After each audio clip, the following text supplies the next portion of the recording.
Supreme court ने Supertech emerald court society को लेकर बड़ा आदेश दिया है। कोर्ट की तरफ से कहा गया है कि सुपरटेक के ट्विन टावर्स को गिराया जाएगा। दोनों ही टावर 40-40 मंजिला हैं। सुप्रीम कोर्ट ने अपने आदेश में कहा है कि ये टावर नोएडा अथॉरिटी और सुपरटेक की मिली भगत से बने थे। टावर्स को तोड़ते वक्त अन्य बिल्डिंग्स को नुकसान नहीं पहुंचना चाहिए। Justice DY Chandrachud, justice MR Shah ने इस मामले की सुनवाई की। कोर्ट ने अपने आदेश में साफ कहा है कि सुपरटेक अपनी ही पैसों से इन्हें 3 महीने के अंदर तोड़े, साथ ही खरीदारों की रकम 12% ब्याज समेत लौटाए। आपको पता है कि साल 2014 में इलाहाबाद हाई कोर्ट ने भी इन टावर्स को गिराने का निर्देश दिया था, जिसे अब सुप्रीम कोर्ट ने भी सही माना है। बड़ा झटका सुपरटेक के लिए। 40 मंजिली 2 टावर्स को गिराना होगा।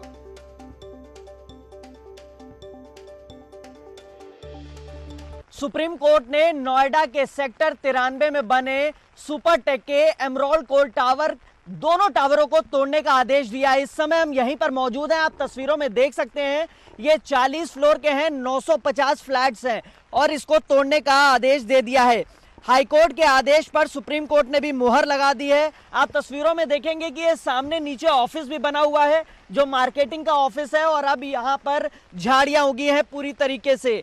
हाईकोर्ट के आदेश पर सुप्रीम कोर्ट ने मुहर लगाई है। फ्लैट मालिकों का पैसा वापस करने को कहा है। इसके साथ ही 12% सालाना ब्याज देना होगा। अब सुप्रीम कोर्ट के ऑर्डर का कंप्लायंस नोएडा अथॉरिटी करेगी और इसके लिए 3 महीने का वक्त दिया है। 3 महीने में इसके ध्वस्तीकरण का आदेश दिया गया है। साथ ही पैसा देने का भी वक्त 2 महीने के लिए निर्धारित किया है। लंबे वक्त से ये चल रहा था। सुप्रीम कोर्ट ने अपना आदेश जो है वो सुरक्षित रखा था और आज इसके ध्वस्तीकरण की बात कही है। इसके अलावा अगर बातचीत करें तो सुप्रीम कोर्ट ने नोएडा अथॉरिटी को भी फटकार लगाई है। साफ तौर पर कहा है कि बिल्डर और अथॉरिटी के अधिकारियों की साठगांठ के चलते इतना बड़ा खेल हुआ और अब जाके इसको तोड़ने का आदेश दिया है। फिलहाल देखना होगा कि अब कब ये ध्वस्तीकरण की कार्रवाई होती है। फिलहाल नोएडा अथॉरिटी की सीईओ रितु माहेश्वरी ने फोन पर बातचीत करते हुए कहा है कि अगर सुप्रीम कोर्ट ने आदेश दिया है तो उसका कंप्लायंस किया जाएगा। कैमरामैन प्रकाश गुप्ता के साथ हिमांशु शुक्ला, न्यूज़ 18 नोएडा। सुशील हमारे संवाददाता मेरे साथ जुड़ गए हैं इस वक्त इस खबर पर नजर बनाए हुए सुप्रीम कोर्ट के फैसले पर। सुशील, किस बात को आधार माना गया है और कितना जिम्मेदार अथॉरिटी भी अगर मिली भगत से ये सब कुछ हुआ? आज देखिए, साफ तौर से आधार जो देखा गया है वो अनियमितता है, यानी कि नियमों को ताक पर रख के ये दोनों जो बिल्डिंगें बनाई गई हैं, दोनों जो टावर बनाए गए हैं, उनको देखते हुए फिलहाल सुप्रीम कोर्ट ने ये बड़ा फैसला लिया है। सबसे महत्वपूर्ण बात इसमें नोएडा अथॉरिटी के उन तमाम अधिकारियों को भी कहीं ना कहीं आड़े हाथ लिया है सुप्रीम कोर्ट ने, और इसीलिए सुप्रीम कोर्ट ने अपने फैसले में कहीं ना कहीं यूपीईडी एक्ट 49 के तहत उन तमाम अधिकारियों के खिलाफ मुकदमा चलाने का भी निर्देश दिया है। यानी कि न केवल सुपरटेक ही सुप्रीम कोर्ट के शिकंजे में आया है, बल्कि अथॉरिटी के वो तमाम अधिकारी अब फिलहाल सुप्रीम कोर्ट के रडार पे हैं, जिन्होंने इन तमाम जो बड़े बिल्डर हैं उनसे मिली भगत करके सुपरटेक को परमिशन दी और जो ग्रीन लैंड था वहां पर 2 टावर खड़े कर दिए गए। टावर बनाने के लिए ना ही कोई नियम माने गए, ना ही कोई कानून माना गया। दोनों टावरों के बीच की जो दूरी होनी चाहिए उसका पैमाना नहीं नापा गया, और इसीलिए सुप्रीम कोर्ट ने ये भी कहा कि न केवल दिल्ली में बल्कि पूरे एनसीआर में जो बिल्डर हैं वो इसी तरह अथॉरिटी के अधिकारियों से मिली भगत करके नियमों को ताक पे रख के इस तरह की बिल्डिंग बनाते हैं, जो अपने आप में चौंकाने वाला है। सबसे महत्वपूर्ण बात सुप्रीम कोर्ट ने यह भी कहा कि बिना अथॉरिटी के अधिकारियों के मिले कोई भी बिल्डर एक पत्ता नहीं बना सकता, एक पत्ता का नींव नहीं रख सकता है, और इतनी बड़ी बिल्डिंग बना दी गई और वो भी नियमों को ताक पर रखकर, तो निश्चित रूप से अथॉरिटी के अधिकारी इसमें शामिल हैं और इसीलिए सुप्रीम कोर्ट ने नाराजगी जाहिर की। सुप्रीम कोर्ट ने यह भी कहा है कि इस पूरे बिल्डिंग को गिराने का खर्चा सुपरटेक से वसूला जाएगा और जो अधिकारी इसमें संलिप्त हैं उनके खिलाफ मुकदमा चलाया जाएगा।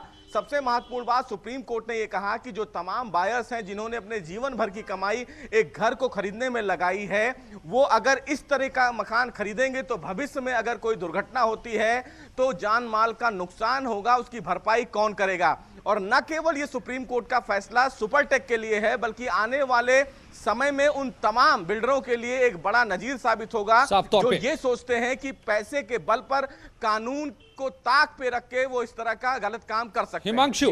हिमांशु, आप वहीं पर खड़े हैं, क्या आपको कोई बायर मिला है? बायर के लिए बड़ी राहत, लेकिन सुपरटेक इस हाल में है क्या? सबके पैसे लौटाएगा और इसे गिराना होगा? जी बिल्कुल, आपको बता दें कि बायर्स तो नहीं, लेकिन रेजिडेंट्स हैं जिन्होंने ये मामला सबसे पहले उठाया और साल 2010 में जो है वो हाई कोर्ट में ये मामला लिटिगेशन में गया।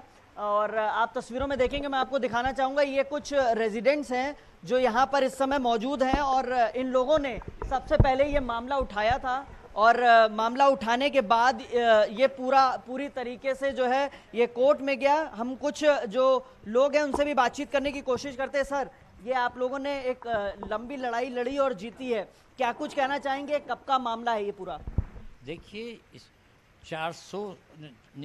657 फ्लैट्स इस सोसाइटी में हैं जो यहाँ से करीब 8-10 साल से रह रहे हैं। ये सोसाइटी केवल इतने ही फ्लैटों के लिए बनी थी, लेकिन बाद में FAR बिल्डर ने ख़रीदा नोएडा अथॉरिटी से मेल मिला करके, किसी भी तरीके से FAR खरीद करके ये 2 टावर जिसमें 1000 फ्लैट्स के लगभग हैं, ये सामने बना दिए गए। आप खुद देख सकते हैं कि इन फ्लैटों ने, इन टावर्स ने हमारी पूरी सोसाइटी की लाइट, हवा, सब कुछ रोक दिया है। और यही नहीं, फायर हजार्ड्स इतना है, अगर कहीं फायर लग गई तो पूरी सोसाइटी में बेकाबू हो जाएगी। तो इनको सेफ्टी के को ध्यान में रखते हुए, प्लस इसकी ओरिजिनल प्लान को देखते हुए, प्लस जो हमें एश्योरेंस दिया था बिल्डर ने और नोएडा अथॉरिटी ने कि हम ये प्रोवाइड करेंगे, हम ये इतनी टावर्स बनाएंगे, केवल इतना करेंगे, तो इसको देख करके सुप्रीम कोर्ट ने जो जजमेंट दिया है वो लैंडमार्क जजमेंट है। और this will be a lesson to the whole country that the builders should इनसे not पूछिए कि सुपरटेक क्या कह रहा है? more deeds than what is लौटा देगा पैसे? to be done. सुपरटेक से आप लोग जब लड़ाई लड़ रहे थे, सुपरटेक से किसी प्रतिनिधि से आप लोग की बातचीत हुई? सभी से हम लोगों की सुपरटेक से नीचे से लेकर के ऊपर तक ही, नोएडा अथॉरिटी में हम नीचे से लेकर के और CO तक मिले। हम यही नहीं, हम DM से मिले, कमिश्नर से भी मिले, सभी से मिले, पुलिस से भी मिले, और हमने सभी एप्रोप्रिएट एक्शंस लिए, तभी तो ये रिजल्ट है कि हमारी इतनी बड़ी जीत हुई है। उम्मीद है सुपरटेक लौटाएगा पैसा? इस तरीके से सभी लोग एक लंबी लड़ाई लड़ रहे थे साल 2010 में। जी पूछिए इनसे, हिमांशु, इन लोगों से कि उम्मीद है कि सुपरटेक इनका पैसा लौटा देगा। सुपरटेक इस हाल में है इस वक्त। जी बिल्कुल, मैं आपको बता दूं कि ये लोग जो है, मैं आपको सबसे पहले तस्वीरों में दिखाना चाहूँगा, ये सोसाइटी है, ये एमराल्ड सोसाइटी है। ये जो मैप में था, ये जो पीछे तस्वीरों में टावर देख रहे हैं जिसके ध्वस्तीकरण की बात सुप्रीम कोर्ट ने की है, ये टावर उस समय प्लान में थे ही नहीं। और ये इस सोसाइटी के रेजिडेंट्स हैं जिन्होंने शुरुआती तौर में विरोध किया, क्योंकि ये ग्रीन एरिया था। ग्रीन एरिया की जगह जो अथॉरिटी के अधिकारी और जो सुपरटेक के हैं उनकी मिलीभगत से ये टावर्स तैयार किए गए। तो इन जो रेजिडेंट्स है, जो एमराल्ड टावर के रेजिडेंट्स हैं, ये वो रेजिडेंट्स हैं जिन्होंने विरोध किया, जिन्होंने सुप्रीम कोर्ट में ये मामला उठाया। तो ये बायर्स एक्चुअल बायर्स नहीं है, ये रेजिडेंट्स के हैं जिन्होंने ये मामला उठाया और मामला सुप्रीम कोर्ट में गया। जी बिल्कुल। सुशील, क्या वहां अदालत के फैसले के वक्त में सुप्रीम कोर्ट के प्रतिनिधि रहे होंगे, उनका कोई रिएक्शन? सुशील, ओके। हिमांशु, कोई रिएक्शन अभी तक मिल पा रहा है क्या सुपरटेक का? हिमांशु, नहीं, अभी तक फिलहाल सुपरटेक की तरफ से कोई भी सामने नहीं आए हैं, लेकिन जो लोग शुरुआती तौर में लड़ाई में शामिल थे वो लोग हमारे साथ हैं। और यहाँ पर शुरुआत में साल 2010 में, क्योंकि 9 से ये प्रोजेक्ट बनना शुरू हुआ, लगातार शिकायतें की गई, लेकिन कोई भी सुनवाई नहीं हुई। उसके बाद आखिर में यहाँ पर जो RWA है, जो उसकी लीगल टीम है, ये सभी लोग, इन लोगों ने साल 2010 में जो है वो पिटीशन दायर की थी हाई कोर्ट में, और वहाँ सुनवाई के बाद से ये मामला संज्ञान में आया। और साल 2014 में सबसे पहले जो है वो ध्वस्तीकरण की बात की थी जो हाई कोर्ट ने, उसके बाद ये सुप्रीम कोर्ट मामला गया। जी थैंक यू, धन्यवाद हिमांशु आपका। तो एक अपने आप में वाकई बड़ा फैसला, लैंडमार्क डिसीजन सभी के लिए सबक, चाहे वो बिल्डर्स हो या अथॉरिटी में बैठे लोग जो पैसे खाकर मिली भगत से नियमों को ताक पर रखकर निर्माण करवाते हैं, और बिल्डर वो जो निर्माण करते हैं, सुपरटेक को लगा है बड़ा झटका। लौटते हैं कुछ ही पलों में और खबरों के साथ।